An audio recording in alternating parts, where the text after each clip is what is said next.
Welcome back to the show of DaC, Medieval 2, Total War, all those lovely things, where we ask, are there any more doors? Are there any more doors around here? We are just humble door merchants looking for more doors. Doors into Kayandras, doors into the Morannon, which was stolen from us most fiercely, and we shall not forget it. Doors, back doors out of Minas Tirith, please, because apparently Bellatir is going to be very, very hard to talk to. Let's end the turn, though, and see what doors we find. And how are you feeling today? Have you felt the doors of fate opening before you in lovely, lovely ways? Have you felt appreciated by the great universe that is? Hello, Faramir. Who opened the door to you, I wonder? We can't even really run away.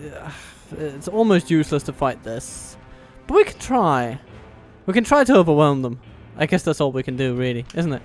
Okay, so we're going to quickly save it, and we're going to do our best, but we're going to fail. But we're going to shower those rangers with arrows in a number they cannot even imagine. Oh, and they will come at us over a bridge. This is most interesting.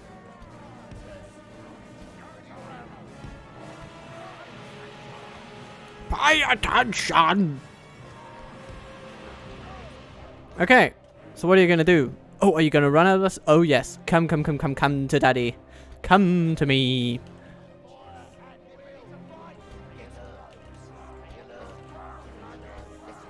Yeah, you're all gonna hold your ground. I mean, look at that. I'm not sure that's how I would have played it, dear Faramir. Your tactical superiority has just been wasted.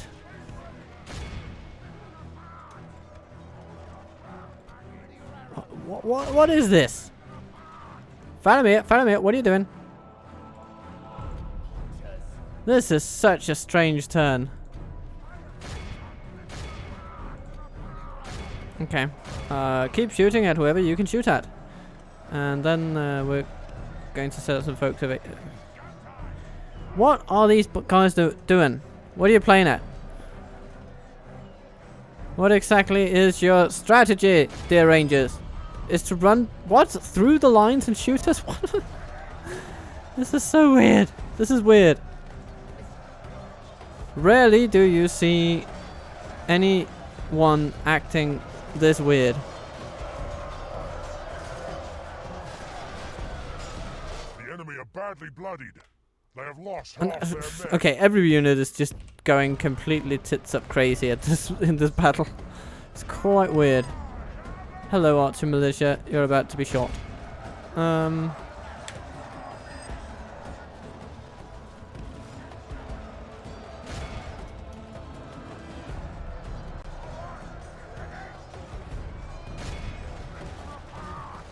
Rip them apart!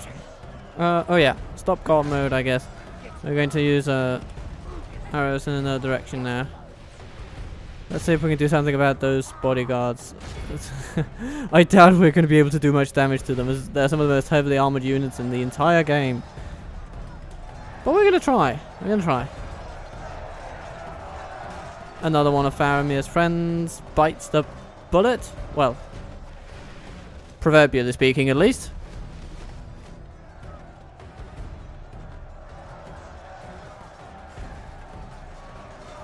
The Morannon guard is gradually wearing down the territorial guardsmen. We've yet to kill a single one. I don't know how many volleys we must have fired at these at these bodyguards, but okay, one's down. One down. Okay. One down, 51 to go. Nope, not that round either. This is an absolute deluge of arrow fire that's coming at these guys, and they are just not bowing to the pressure. At least not yet.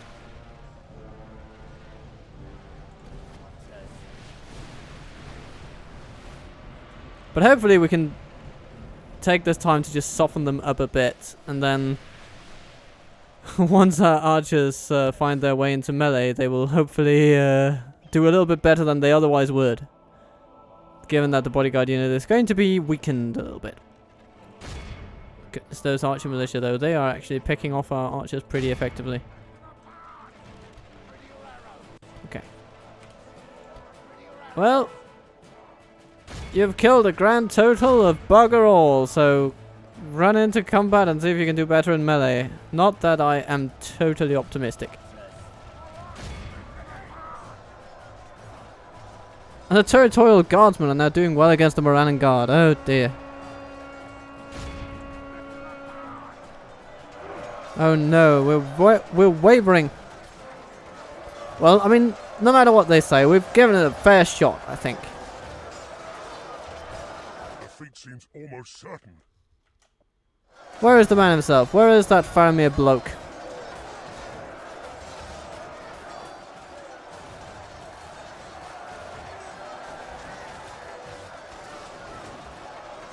Only half our force remains.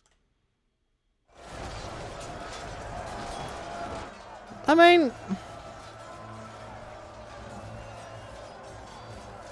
these scouts might just pull ahead.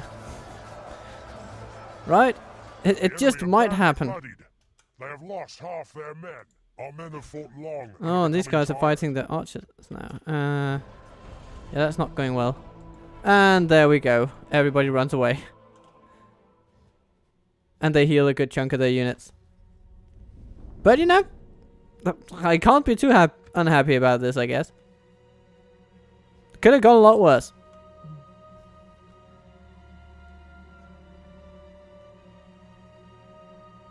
Faramir's fighting force is undoubtedly diminished now. And I'm going to sip on some tea for nourishment. Nourishment of my sanity, that is. It's a trap!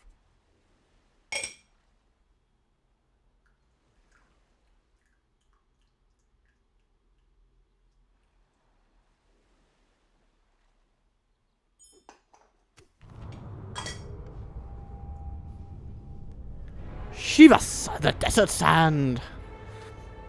Ah, so are you are you ready for another tale of Nazgul, my dear fellows? Listen up!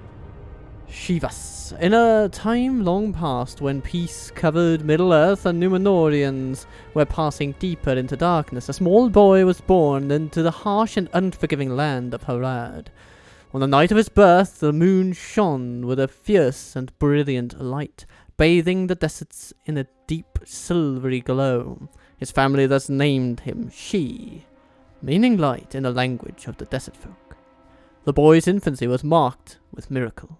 He was walking, talking, and reading, and writing long before a boy of his age had any right to.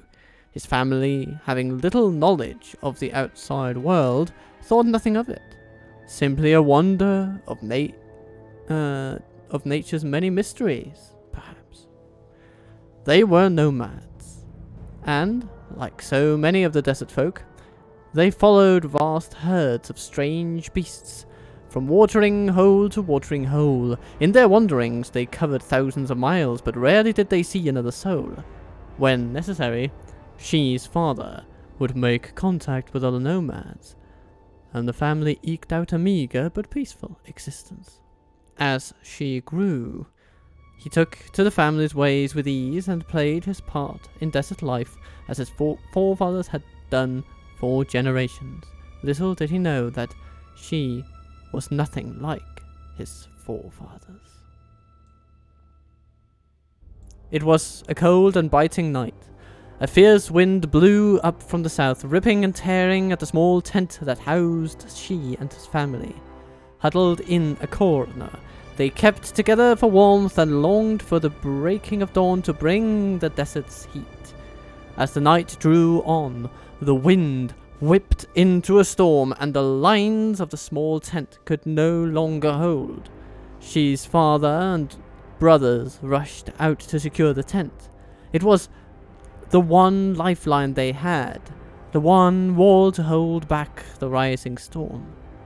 After a time, she could hear voices rising over the din of the sand, whipping against the tent.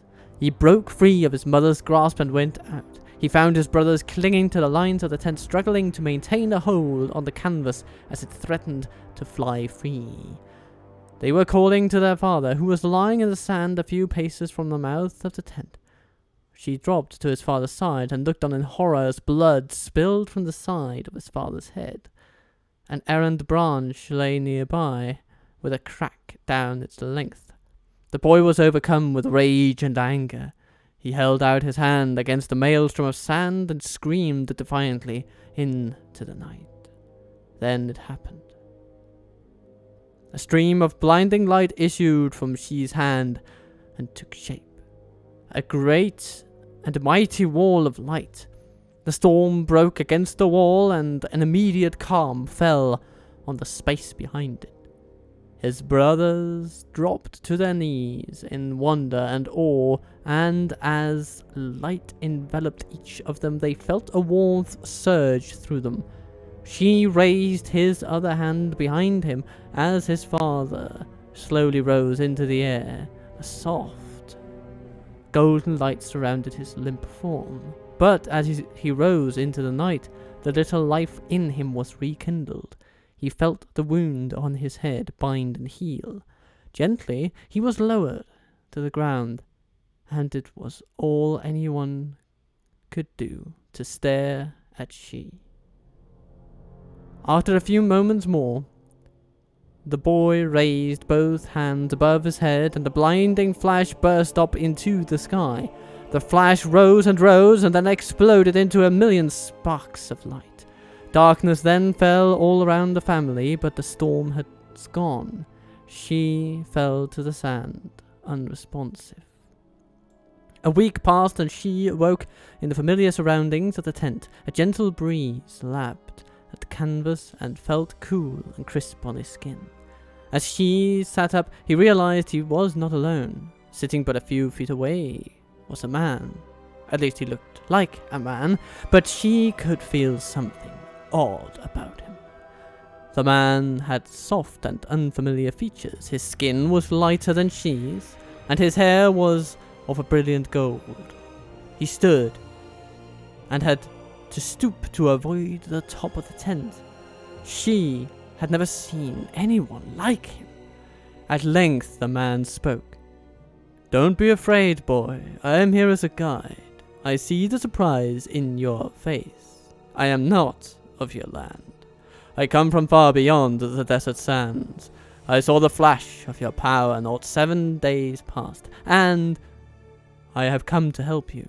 There is a power within you that, if left unchecked, will consume all that you hold dear. I can help you channel that power and learn to use it. Do not fear the gift you have been given. It is wondrous. With it you can achieve great things." She was hesitant at first, but the man's voice was soothing and fatherly. She found trust in this man almost instantly and greeted him warmly. "I would learn all that I can from you, if what you say is true. I am Shi, and this is my father's tent," he said. "I know your name, and the names of your family. You may call me Anatar."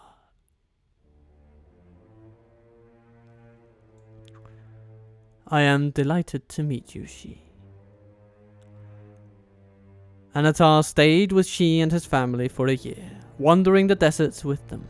In that time, he showed the boy that what had happened last night was not luck or divine intervention, but a raw power that Shi could control. Together, they unlocked the hidden potential that had lain dormant in Shi all his life. Shi took to learning well and quickly mastered the challenges set to him by Anatar. It was not long before he could command this power at will. Alongside a mastery over light, Shi was able to control the sands at will, shifting them into great sculptures and buildings. His family adjusted well to the power of Shi and saw it for the gift that it was. One evening, as the family were sharing dinner under the stars, Anatar spoke. My time with you is ended now, Shi. I am called away to new lands and new peoples. I would have you remember me, and so I present you this ring. More than just a memory, it will help you harness your power. Wear it always and think well of Anatar, the Lord of Gifts. You have surpassed my expectation, and I name ye anew Shi-vuus of the Desert Sands, Light Bearer. Farewell. And with that, Anatar rose and walked into the night, not to be seen again. She recovered well and began using his powers to help his family. Their isolation ensured that nobody knew of this wonderful boy, and she stayed in the life of a nomad until his 17th birthday. At that time, he felt that perhaps his gift could be better used out in the world. There must be more to life than the desert sands. And so, one morning, she said his farewells and left. He headed west, where he had known his fathers used to travel to market in a great city of the deserts. Nothing could prepare the boy for what he saw when he finally arrived at the gates of Faramir. The city was a thing of awesome beauty. Tall spires stretched high into the sky, defying the laws of the physical world. Great walls encircled the city that seemed to be grown from the earth itself. They were decorated and carved so as to appear as a great line of jungle vines and not of stone. The gates themselves were wrought of a thing that she could not place. They seemed as iron, but they were light and glided upon their guiding wheels. The size of the city awed Shi, and he wandered for a full day, and each turn and twist showed him something new. From great market squares to small alleyways, he found he liked the labyrinth of the streets far more than the open sands of his youth. Wandering down a particularly small alleyway that's... oh. Goodness gracious. Wandering down a particularly small alleyway that seemed barely big enough for a man to walk at full height, she came out into a small clearing between the buildings. It was quiet here and was well screened from the city's main roads. In the corner of the small city glade stood two men. At least, she thought they were. At least, I think it's to say, she thought they were men. But they were clothed in robes of deep blue, and their faces were covered with masks. They whispered to one another as gentle breeze lapped at their cloaks. She could see that they each wore an exquisitely crafted sword. The men paid no attention to the boy, but she was transfixed. There was something about them that called to she. He approached, and each man fell silent, but they did not turn to look. As she reached out his hand, in a greeting that was common amongst the nomads, the men leaped upon she. They moved with a lightning speed, and with such grace that, were she not now on his knees, with a sword at his throat and his chest, he would have clapped. What business have you with us, boy? Speak carefully, for your life is worth nothing to me. I am Shi-vuus, the Desert Sand. I am a traveller, and though I travel unarmed, I think not that I am helpless. With that, she gave a slight nod, and the earth beneath their feet began to rent and undulate. The men sprang back, but as they touched the ground again, it swallowed them to their waists. She stood and laughed. Tell me your names, and perhaps I will let you leave this place, he said. He said, I am Lak, and the one behind me is Shuk. One of the men said, What is your business in the city, Lak? asked she. We are here to make coin, they said. Well, there doesn't seem to be much coin in this alleyway. And your garb, I may be young, but I know not, I know much that you could not imagine. You are not merchants. The two men looked at each other and made strange motions with their heads. She could see that they blinked in patterns and was amazed to realize that they were speaking to one another, but through gesture and signs. At length, Suk spoke. We are here to earn coin by saving this city. The man who rules this city and sits in the Black Palace is a tyrant and a murderer. His soldiers scour the lands up and down the great river, and he enslaves the people under his crazed will. We have been tasked with ending him, and for this we will be handsomely rewarded. If you help us, you can share in our coin. What say you? She thought for a moment and considered the proposal. He had not set out to claim lives with his power, but Anatar had taught him that a little evil can serve a greater good. I will help, he said. He stamped his foot, and the two men rose from the sand. That night, the three assassins set out on their grim task. The Black Palace was encircled by a great wall, and there was only a single gate. But with Shi's help, any stone or earthen wall could just as easily be a door. And the three men made it into the heart of the palace without disturbing a soul. In only a short time, they found themselves standing in the bedchamber of High King Nuron, the self-proclaimed ruler of Harad. The king slept soundly in the bed at the center of the vast room, but he was not alone. Encircling his bed was nearly 40 bowing women, each one facing towards the bed and unmoving in their deep, graceful bows. Apart from this strange entourage, the king had seemingly no guards posted inside the room.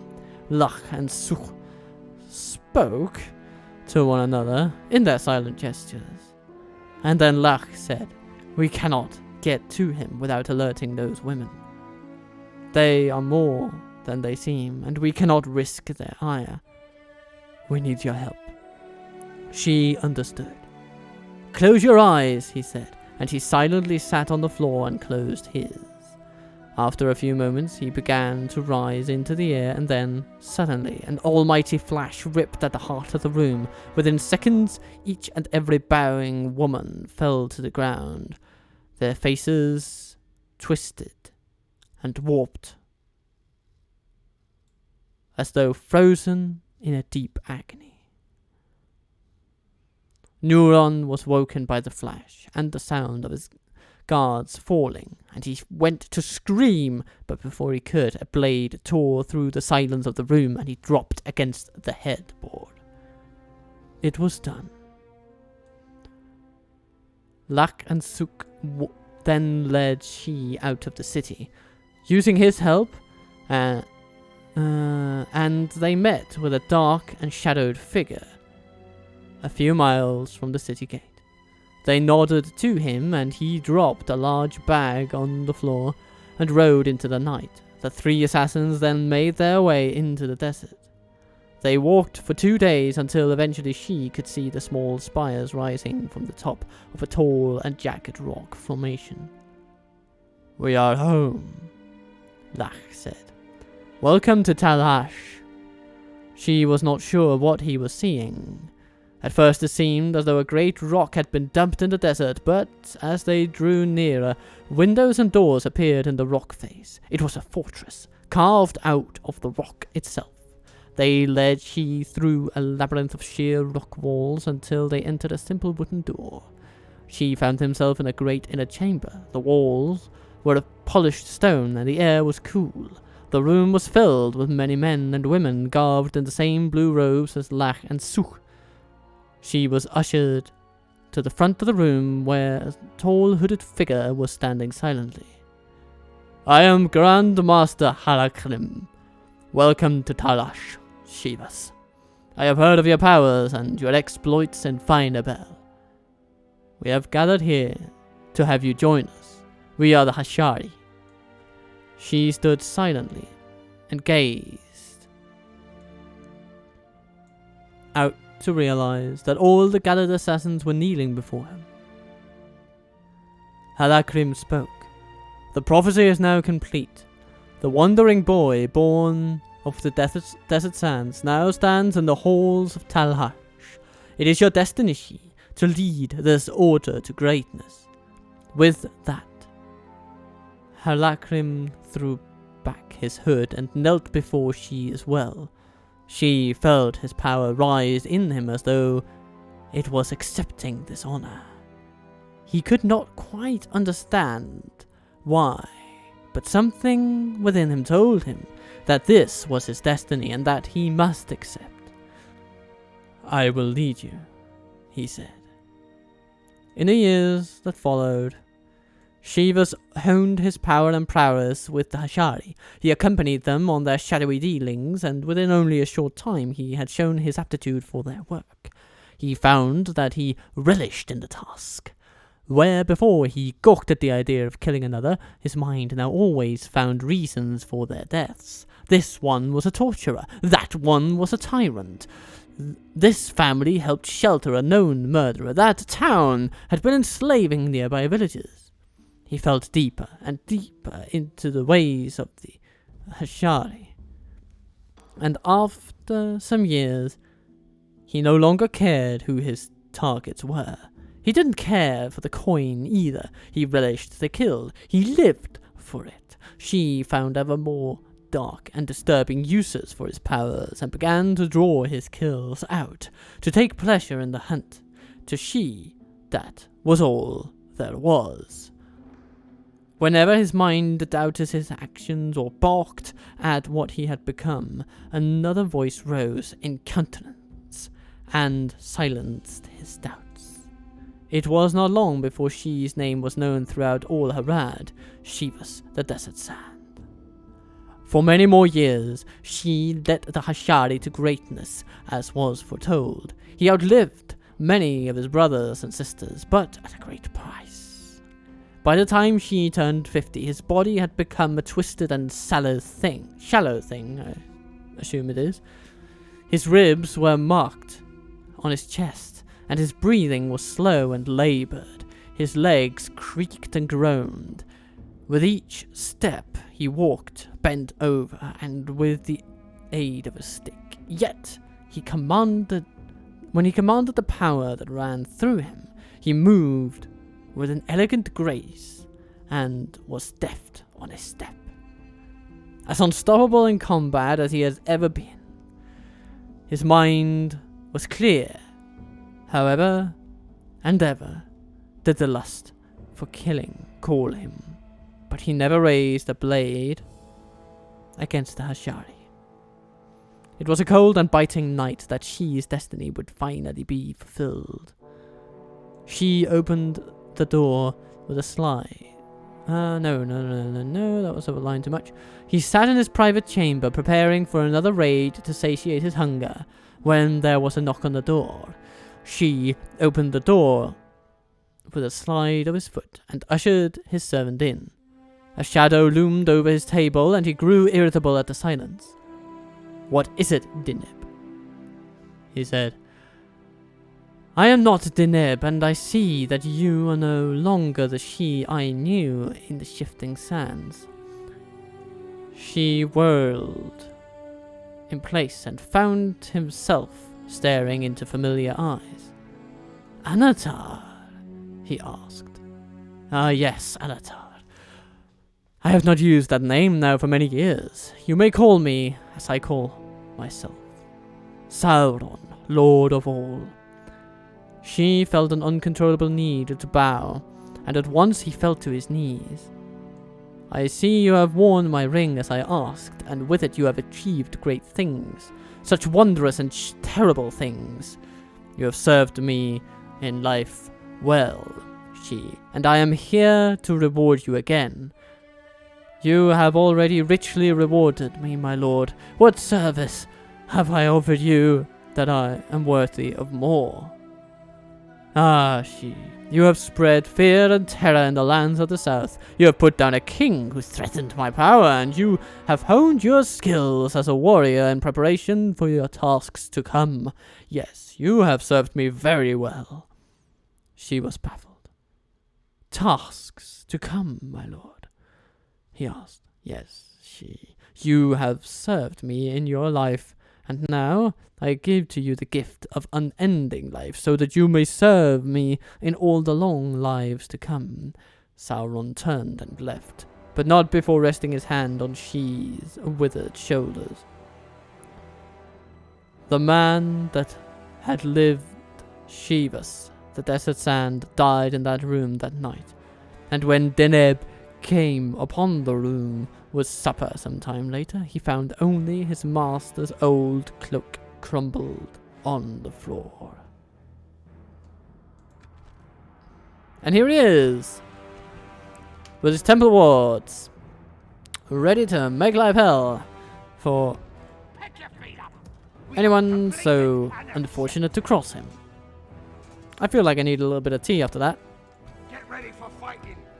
He's going to be joined by some orcs. It's going to be lovely. And maybe he's going to go Faramir hunting. Who knows? Oh, what are we here? New training of troops? Yes, please. And Gondor has gone away. They didn't attack Minas Tirith. They didn't even want to besiege it anymore. They grew tired of it, as it were. No sleeping. Come on. Well, isn't that just delightful? Orcs. And we're gonna Get ready for fighting. put some folks back into it. You know, just to make sure that it's not a complete cakewalk for whoever decides to step inside. So now we have the Temple of Melkor. Let's get a carpenter's hut going. That'll be very good. No sleeping here. We have these guys coming over the bridge. Skiliath. It's going to be nice. Well, I mean, the bridge was sort of not really in service anymore. Kill them all. Yeah, kill them all. Boom, boom, boom, boom.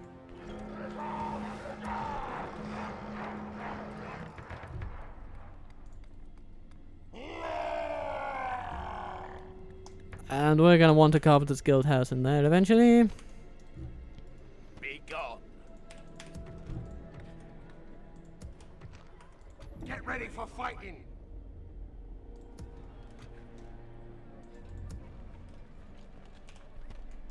Pretty good. Pretty good. Our turn continues with style.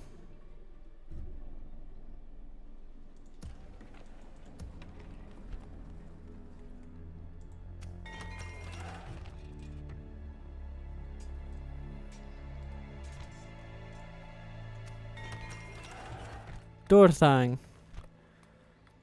Got you a lovely building. So let's reduce corruption as well. Yeah, that's gonna be good. It's gonna be good. It's gonna be good, good, good, good. And Saragost. Yes, yes, yes, yes, yes. We're going to want a mining network for you. And some roads, because that, you know, both of those things will help immensely. Which is the cheaper one? Roads. Go for those first. And the Skiliath. Keep converting. Keep converting. Alrighty. So far, so splendid. And somewhere around here, Faramir hides. And he's still alive, still out there. I'll need some tea to deal with that truth.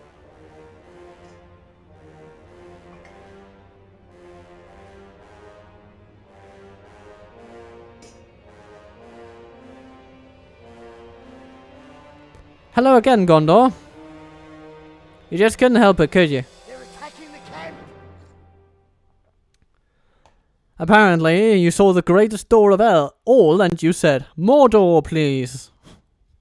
Yeah, well. You're not going to have as much fun with it as you think, Gondor. No sleeping here. Come and get me, coward.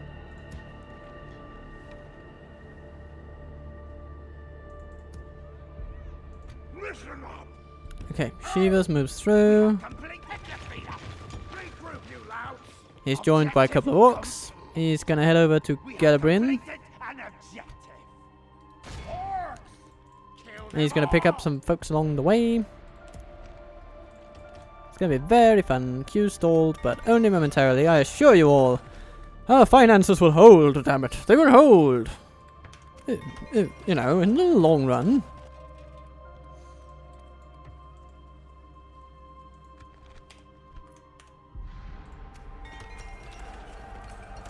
Yours es dollar, yes.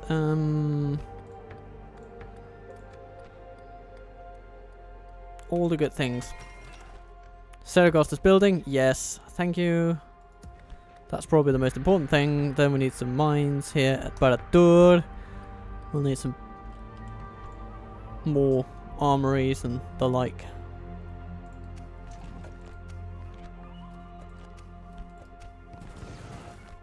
And Gondor, you can just come right along. Whenever you feel like it. Come along. And you know what? We want that black temple. Let's get it in there. Durthang is never going to be an economic power, but it is going to be important for its Numenorian units. Its temple units. Templars. Well, come at me then, Gondor. Come, Ardvileg. Come with all you have. Come with all your might. This time we have a bit more to resist you with. And I think it's going to be fine.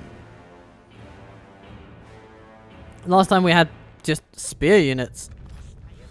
Crappy spears. This time we have crappy spears as well. And crappy melee as well, like the Orc Raiders, of course. But in addition to those, we have maulers. And they are going to be lovely. So I'm going to put our Uruk bodyguard over there. We're going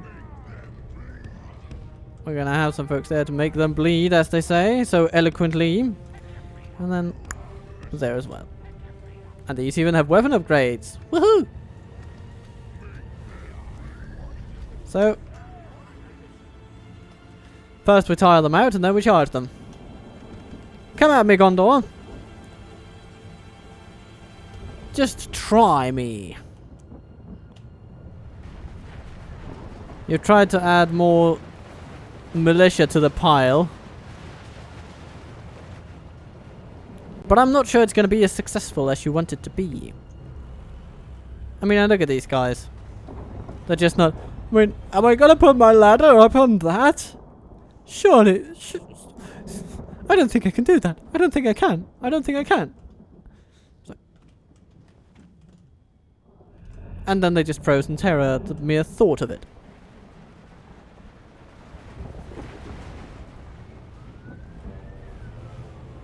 Ah, da da da da da da da.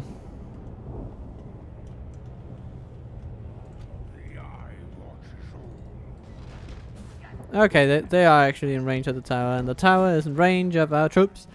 So it starts shooting. Oh, and it... ah, amazing. Yeah, shoot a couple of spearmen. That's good.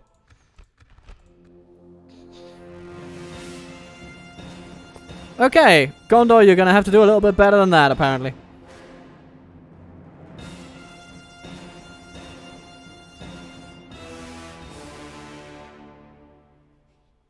Goodness gracious me.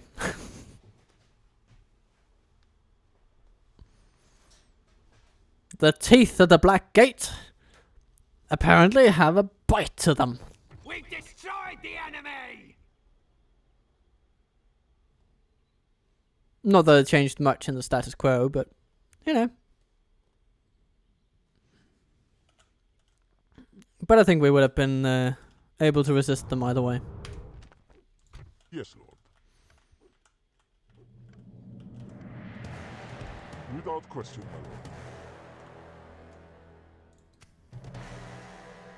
lord. Leoflick, sacker of Minas Tirith, gets another command star. Yay!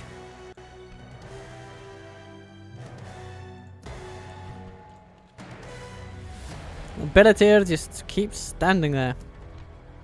Exactly what he is trying to do, who knows? Get ready for fighting.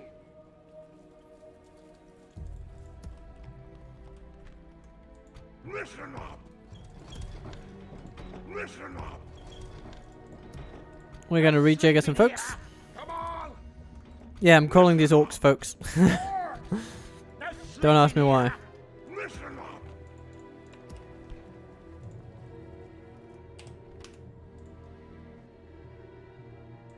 Yes, my lord. Yes, my lord.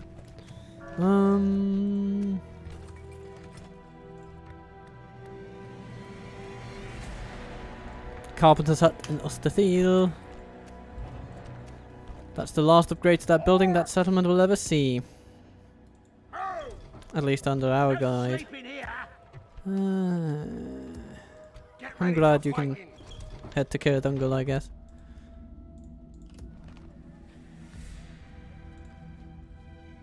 It's gonna take a while to get Sauron's will retrained. Will they ever be retrained? Who knows?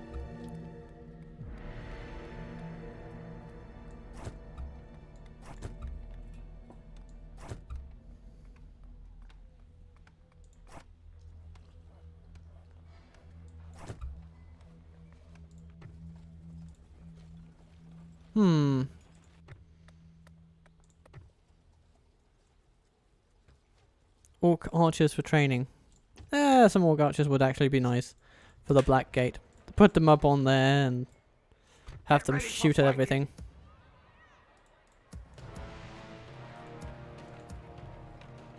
Orcs! Listen up! Listen up! Orcs!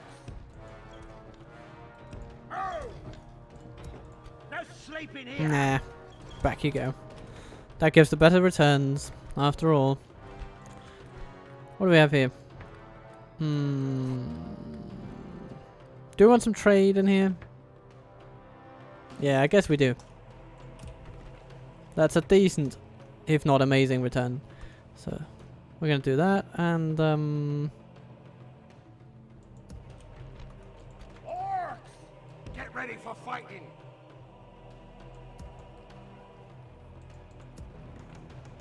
Orcs. No. there you go. Now Shi-vuus will have an army. And let's see if Gondor comes back to the gate for Mordor.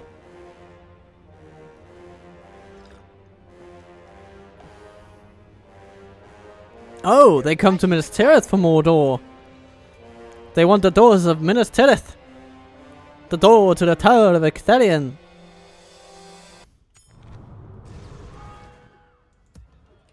Fascinating. Fascinating, these humans. The weird things they get up to and decide to do.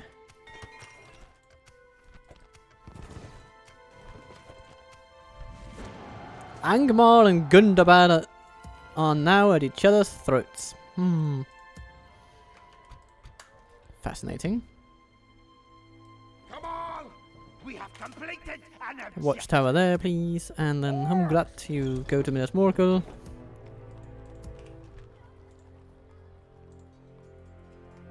Get ready for fighting. Shi-vuus, Objective. to Gelabrin you go. Attack. Shi-vuus, oh, to Gelabrin you go. To Gelabrin, to Gelabrin. Defending all we know. I will only address you in battle. Oh my goodness, this is not the best army in the world now, is it? I will only address you in battle. No sleep in here.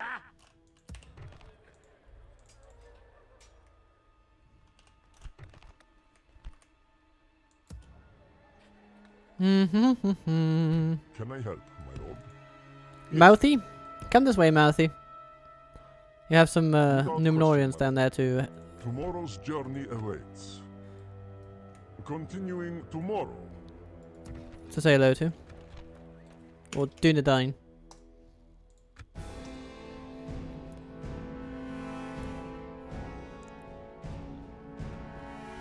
And more mint tea comes for Mordor. And it seems that Gondor is moving toward Shi-vuus, or at least were. Now they've gone into hiding along the way, perhaps. Listen up! Pick your feet up! No sleeping here! Kill them all! Orcs! Kill them all! Yay! Couldn't. Yeah, I mean, he still gets those 1,000 units. Or 1,000 soldiers in defense. And they're decent soldiers in defense. So, I don't really feel like assaulting that with this army. I'd rather they just come to us. 3 turns. We can live for 3 turns. The Lamroth don't really like us, but they don't have to. We don't need to be likable here in Mordor. We just need to constantly be offering people more doors. Listen up! Listen up! Get ready for fight! Come on!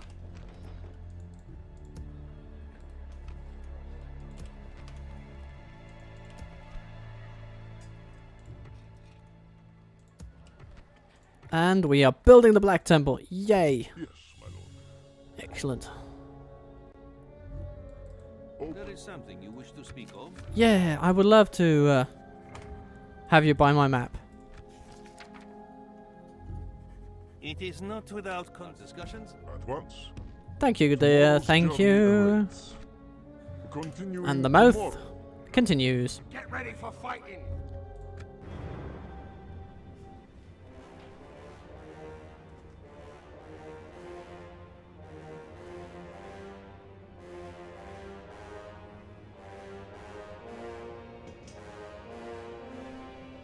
Come, Gondor! Come! Come to your old place of capitalization. Your capital. Minas Tirith. It shall be yours once again. If only you can wrest it from Zagar's cold grip.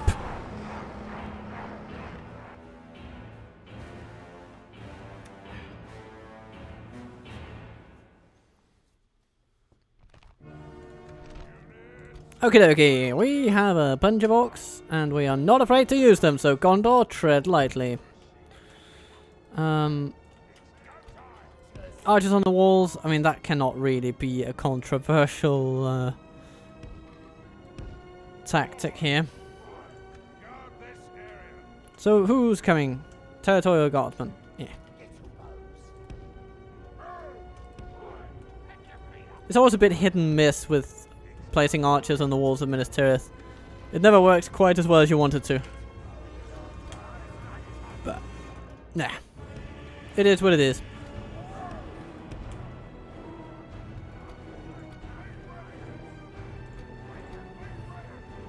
So, we have light infantry and spears first.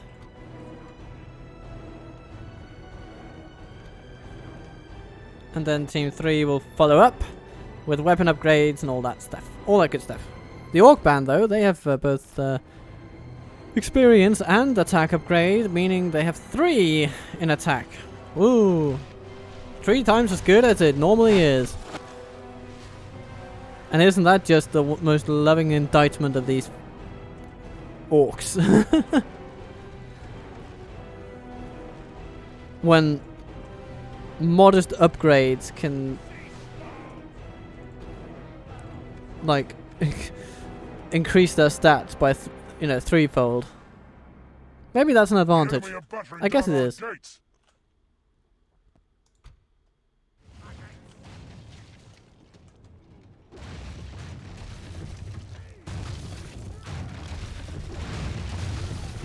How must they feel about beating down that gate that they Cross their guarded arms. Enemy's only ram is to mere our gates. months ago? Okay. Come in. Come in, Gondor. Come right along.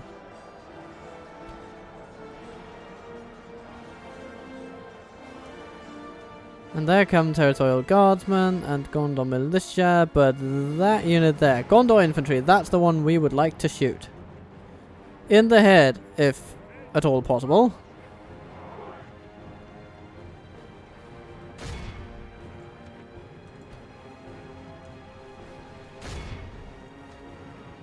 Okay, Orc Raiders. Let's get you back inside.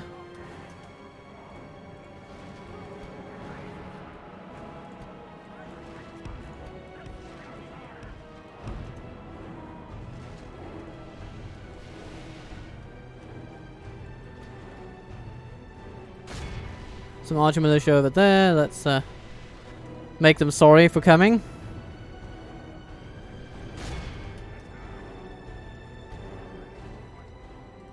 Orc Raiders.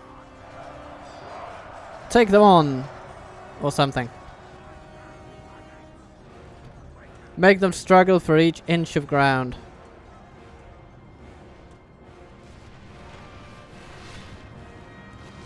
Defeat seems almost certain. What are you smoking? We're doing so well. We're doing lovely stuff here today.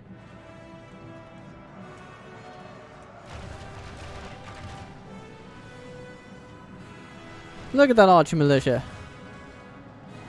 Being thoroughly smashed. Of course, they're giving us a little bit of grief at the gate, but not for long. They're up against one of our weakest units, so let's not be too sad about it.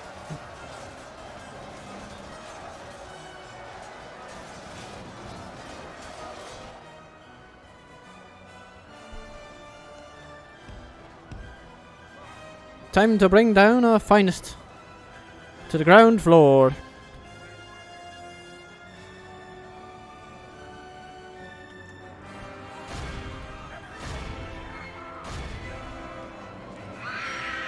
Ha! Run away, Mordor, run away. You're not gonna have a good day. Okay. Oh, here they come again.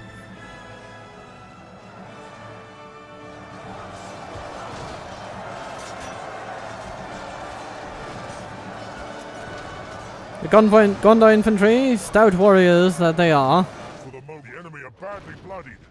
They have lost Oh, half they their run men. away.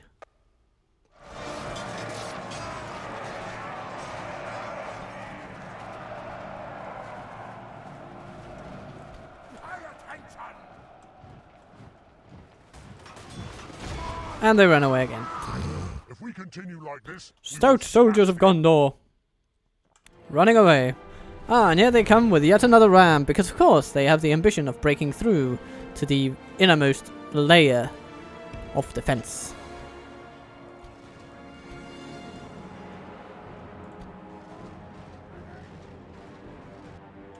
Who's running over here? Territorial Guardsman. Not so territorial after all, are you? Ceding ground like this.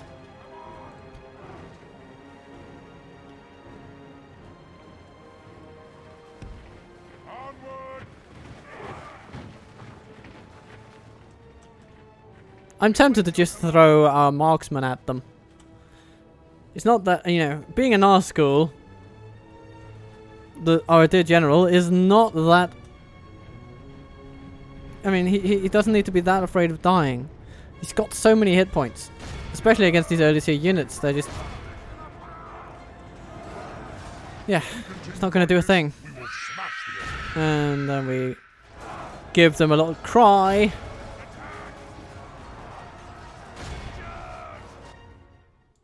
And they ran away.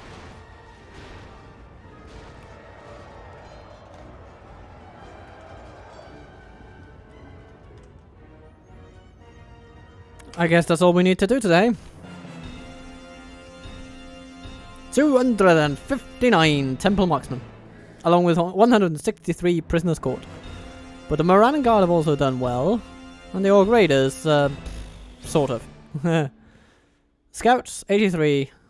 Yeah, you know, they can be pleased at 83, I think. That's just a really bad archer unit. I am looking forward to getting the Black Uruk archers. And I'm looking forward to getting the Black Uruks, period. Because Minas Tirith has the training facilities. We just need to convert enough of the population and all will be good. It's a trap.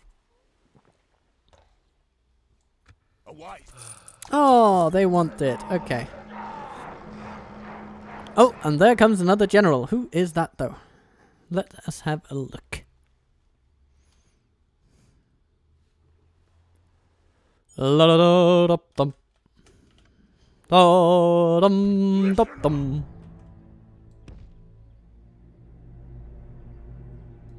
Let's see if we can just make it in one fell swoop. Is that what you want? You know what? I think that's pretty excellent. We're just gonna besiege it for a couple of turns, and Don't waste time. then we're gonna take him on and take him out. What do we have here? Eorthorn. Ooh, hello there, Royal Swan Guard.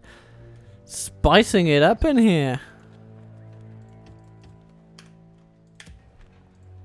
Well, Minas Tirith is getting ready to fight back. We have now 26% culture, which means that soon we have enough to feature the Black Uruk Halberdiers.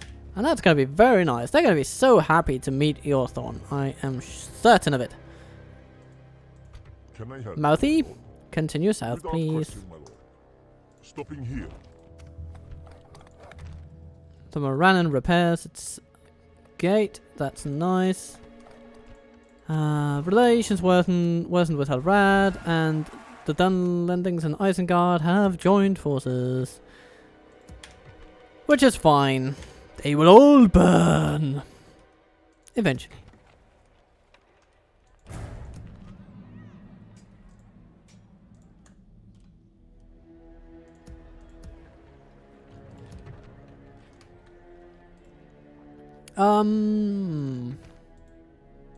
Ready. Yeah. Another turn, please. Bartender, another turn. Mordor, please.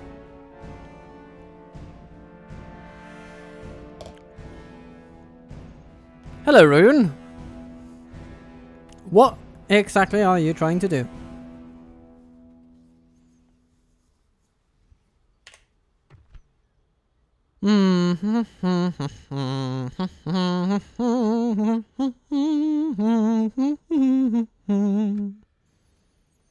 You are enemies and allies of none.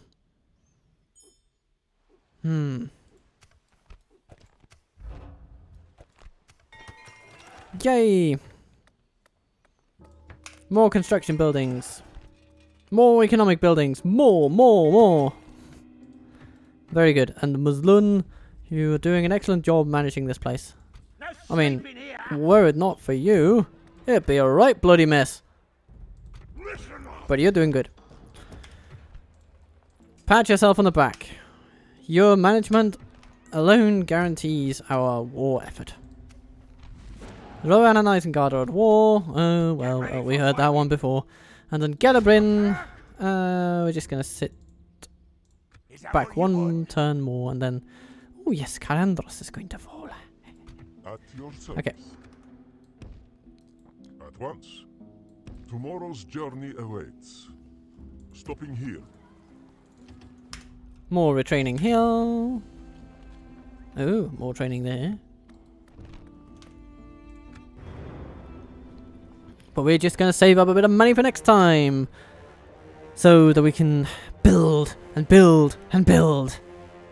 The fires of industry shall consume Middle-earth. Don't you worry, because we are going to keep building more doors. Fight the enemy.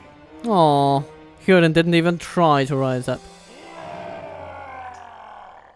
He just sat down and said, "Fuck it."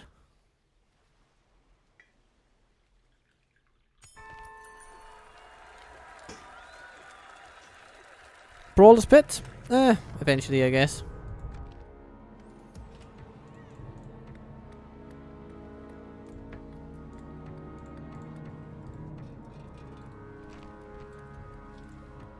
Ready. Gazrad.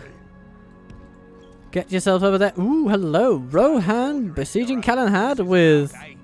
horse Remind you of one of your own captains. units and rams. And the funny thing is, if Calamir just rose up and auto-resolved this, he'd win. Tired of ordering your own forces Because he's a about pretty damn good spear unit. Kill them all. But, who's going to tell him what to do?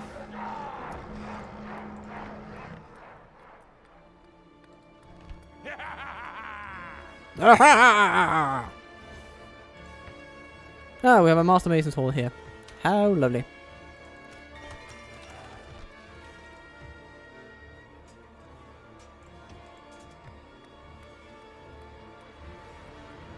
Minas Tirith, you shall have some. Roads don't really help that much. A boar breeder then helps a bit more. Eastern Skilliath. Come to Guild House, please. Baradur. What do we have? Oh, the ring is in Imladris. Don't care. At least, not yet.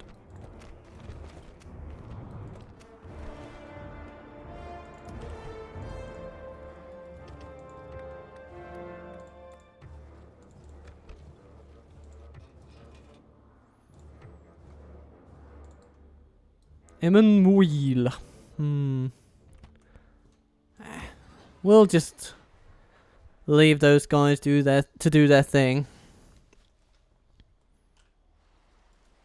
Yorthorn gathers more troops. Okay. He means some form of business.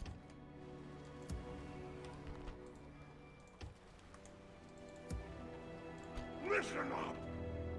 Pick your feet up.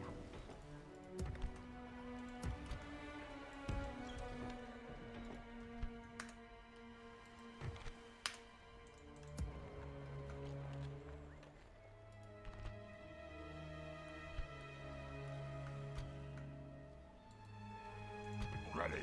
Keep going.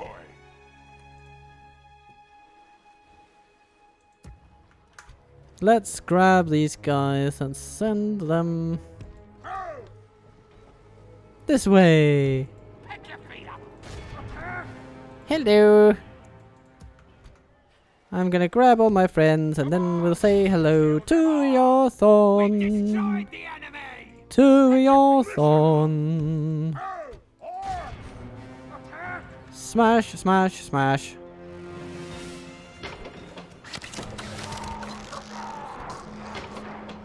Get ready for sleep in here. Get ready for fighting. Get ready for fighting. Most of you guys, you can just go back to Minas Tirith. Listen up. And then Nazgul. Yeah, you join together. Objective. That's looking good. Good rad. Come this way. This is where you're going to be useful. Stay right there.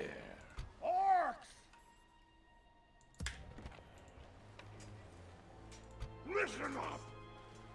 Get ready for fighting. Listen up. No sleeping here. Orcs.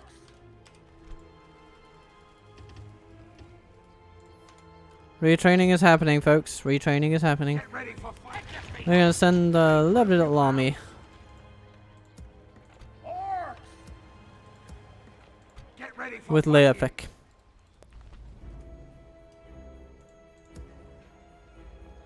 Listen up.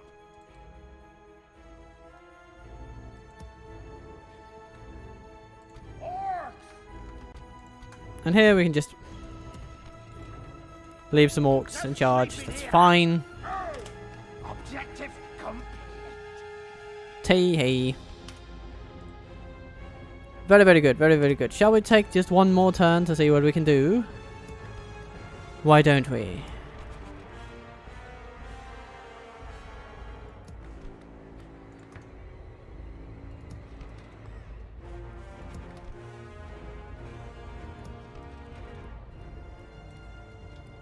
What do we have here? Calm to start. Very good.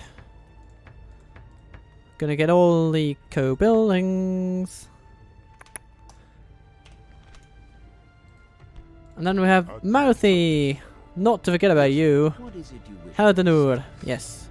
We would like to give trade rights, but oh, you're bankrupt, so you can't really give us money. That's fine. We'll just take it as is. An honor and a pleasure. Farewell. And then we get a bit of money too. At once. Very good.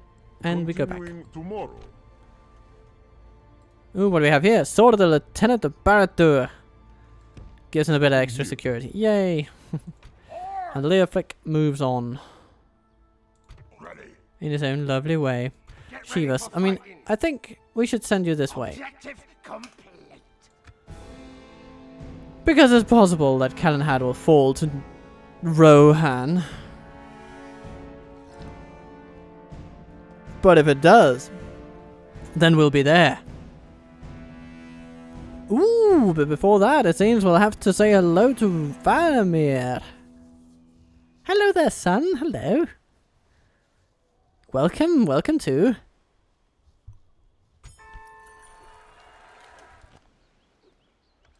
Come on! Okay, We have completed. Mouthy, you have a task. Yes. Trade with Rohan, Tomorrow's please. journey awaits. Stopping here. Steward Faramir, trapped in enemy lands.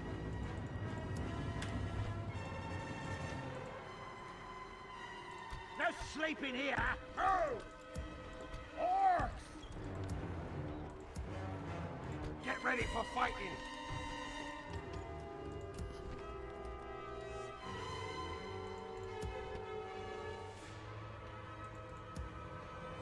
So, are you going to attack Kyandros now? Huh? Or are you afraid of the consequences? We have the largest faction. Ooh, and we have a black temple. Ooh, doo. Isn't that just lovely to see? Some of the finest troops in the game at our command, right there. Long training times, but you know, it is what it is. Oh, hello. You're Thorn. Chop 'em to pieces. Fancy seeing you here. Don't waste time.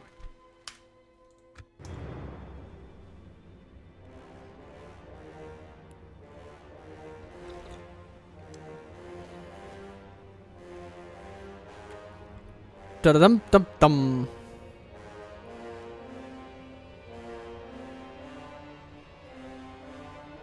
Gondor scrambles to save one of their most important generals. But it will be for naught. It will be for nothing. No sleeping here. Bum. We destroyed the. I will only address you. Listen up. Kill them all.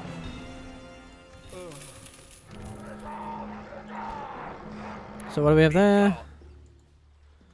More troops. Feet up. Attack. Oh no! Pull back. We must. They pull defeated back. him! Get ready for fighting. Move. Kill them all. We've destroyed the enemy. Listen up. Attack. Oh no. Okay.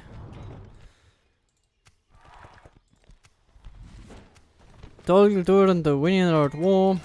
Barad-dûr keeps building. Mordigost keeps building.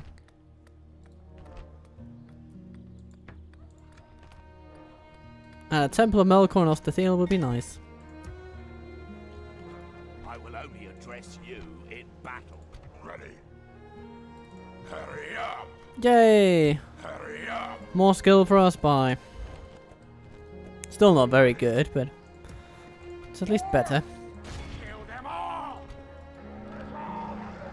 So, Ordodreth, how do you feel about you know, letting us have Karasast? Attack. And Baratheon, what do you say to just sitting there and letting it happen? Damn Lord, I think you need you're needed over there at Calenhad, aren't you? Get ready for fighting. Pick your feet up.